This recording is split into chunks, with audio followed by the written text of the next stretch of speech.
Hello mga ka-mic drop and welcome po sa ating bagong video, and for this video pag-uusapan natin ginanap na Sugod Campus segment ng Itbulaga dito sa may Laguna State Polytechnic University sa San Pablo City, no? Yan, so kung napanood niyo yan, sigurado maraming nakapanood niyan dahil as of nung time na pinapalabas ito, nasa 105,000 views o concurrent views ang nanonood diyan sa Sugod Campus special ng Itbulaga noong Sabado, February 8, 2025.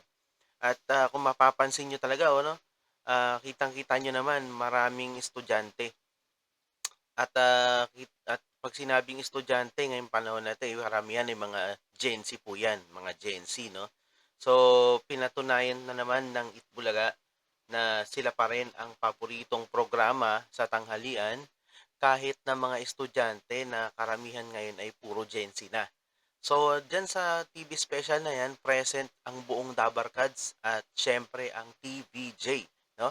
Nag nagbigay sila nag-perform sila ng kanya-kanya nilang mga pasabog na number, mga special number, at siyempre hindi mawawala ang trio ng Sugod Bahay na walang iba kundi sina Mayor Jose Manalo at si Dabar Guards Wally Bayola.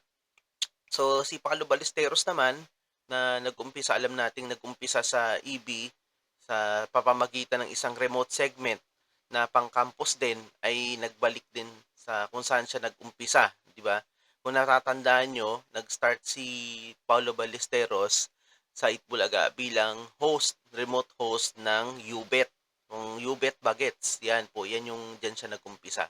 So, yan yung kasiyahan talaga ng mga Dabarkads, yung mga tao diyan, yung mga estudyante, mga teachers diyan sa LSPU ay talagang hindi mahulugang karayom, no? Hindi mo talaga ma-explain, talaga sobrang saya ng mga estudyante diyan sa LSPU.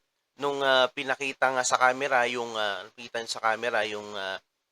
dami ng tao doon, hindi talaga mahulugang karayom sa dami ng estudyante, sa dami ng nanonood, no? Talagang dinagsa. Iba't ibang ano yan, iba't ibang college yan, so marami talagang sorpresa. Siyempre naglaro sila diyan ng therapy, yung mga estudyante naglaro ng therapy. Yung pangalan niya Dana, pangalan nung estudyante doon, Dana, nanalo siya ng 50,000 pesos, 'di ba? Hindi. Tapos nagkaroon sila ng Give Me Five segment, special Give Me Five segment kung saan naglaro yung mga estudyante ng LSPU. Tingin ko masaya talaga. Ano talaga, masaya. Masaya yung mga estudyante. At syempre, hindi mawawala sa topic si Raisa May dahil ito nga, napansin nga natin si Raisa May, hinahanapan ng ka-Valentine dyan sa LSPU. So, pinakita dun sa isang cellphone, pinakita ni Bossing Vic Soto yung isang cellphone dun na parang daw, sabi daw na nahanap na daw niya yung kanyang ka-Valentine dyan sa LSPO. So, pinakita ni Bossing dun sa cellphone yung itsura ng estudyante, tapos pinakit dun sa stage. So, yun, tuwan naman yung mga tao, hiyawan dahil syempre ang daming gustong magka-love life si Raisa May. Segment, masaya yung episode, at syempre hindi bumababa ng 100,000 views ang concurrent views ng Itbulaga nung Sabado. So, congratulations mga Dabarkads, congratulations sa Itbulaga, sa TBJ, napakagandang concept, bagong concept. At ngayon ang tanong natin, ano na ngayon, anong susunod na mangyayari sa mula Lunes hanggang Biyernes, kung ito ba ay magtutuloy-tuloy, ito ba ay magiging Sugod Campus na talaga for good, no?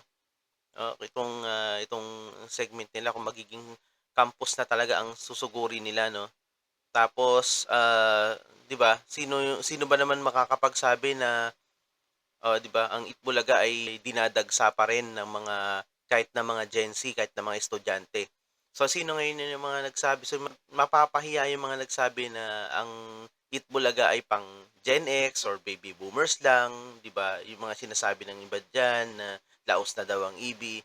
Pero ang totoo, sila pa rin ang hinahanap-hanap ng mga tao kahit na mga estudyante. So siguradong mapapahiya na naman yung mga basher diyan.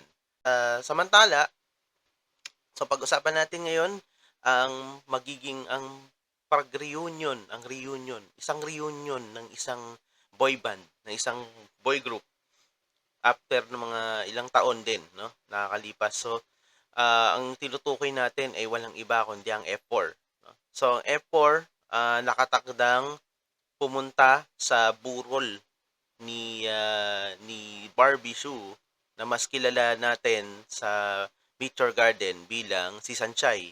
So, magkakaroon sila ng reunion pagkatapos ng ilang taon, magsasama-sama sila ulit para sa necrological service diyan sa Taiwan, no?